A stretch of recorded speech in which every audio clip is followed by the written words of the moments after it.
TV calendar 2026ను BJP Telangana రాష్ట్ర అధ్యక్షులు రామచంద్రరావు ఆవిష్కరించారు. మెట్రో టీవీ క్యాలెండర్ ఆవిష్కరణకు అవకాశం కల్పించిన యాజమాన్యానికి, ప్రేక్షకులకు ఆయన ధన్యవాదాలు తెలిపారు. ప్రజల సమస్యలపై మెట్రో టీవీ దృష్టి సారించాలని, ప్రభుత్వాన్ని ఎండగట్టాలని సూచించారు ఆయన.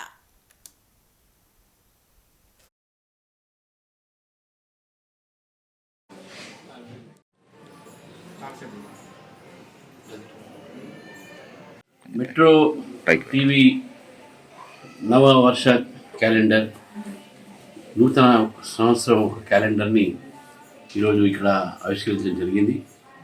ఈ క్యాలెండర్ అందరి ఇళ్లలో ఉండి అందరికీ దినదిన చర్యలను గుర్తు చేసేటట్టు మన ఒక నూతన సంవత్సరం సంబంధించిన క్యాలెండర్ నాకు ఈ ఆవిష్కారం చేసేటటువంటి అవకాశం ఇచ్చినందుకు మెట్రో టీవీ యాజమాన్యానికి, ప్రేక్షకులకు మరొకసారి వారికి ధన్యవాదాలు తెలుపుతూ అభినందనలు చెప్తా ఉన్నాను.